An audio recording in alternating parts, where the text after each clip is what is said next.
আগামী জাতীয় সংসদ নির্বাচনের সময় নিয়ে অন্তর্বর্তী সরকারের প্রধান উপদেষ্টা ডক্টর মোহাম্মদ ইউনূস যে বক্তব্য দিয়েছেন তা অস্পষ্ট বলে মনে করছে বিএনপি।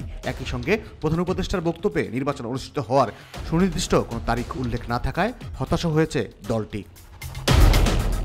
বৃহস্পতিবার গুলশানে দলের চেয়ারপারসনের রাজনৈতিক কার্যালয়ে এক সংবাদ সম্মেলনে এই হতাশার কথা জানান দলটির মহাসচিব মির্জা ফখরুল ইসলাম আলমগীর।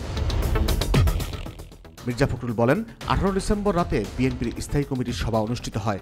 সেখানে দলের ভারপ্রাপ্ত চেয়ারম্যান তারেক রহমান সভাপতিত্ব করেন। সেই সভায় গত 16 ডিসেম্বর বিজয় দিবসে প্রধান উপদেষ্টা ডক্টর মোহাম্মদ ইউনূস জাতির উদ্দেশ্যে যে ভাষণ দিয়েছেন তা নিয়ে বিস্তারিত আলোচনা হয় এবং পরবর্তীতে প্রধান উপদেষ্টার প্রেস সচিব সংবাদ সম্মেলনের মাধ্যমে উপদেষ্টার ভাষণের যে ব্যাখ্যা দিয়েছেন তাও নিয়ে আলোচনা হয়।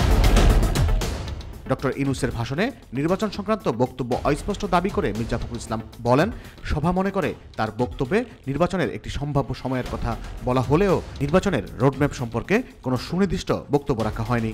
ডক্টর ইউনূস 2025 সালের শেষে অথবা 2026 সালের প্রথম অংশে নির্বাচন অনুষ্ঠানের কথা বলেন, যা একেবারেই অস্পষ্ট। নির্দিষ্ট কোনো সময় উল্লেখ নেই, অথচ তার প্রেস সচিব বলেন যে 2026 সালের জুন মাসের মধ্যে নির্বাচন অনুষ্ঠিত হবে, যা পরস্পর বিরোধী।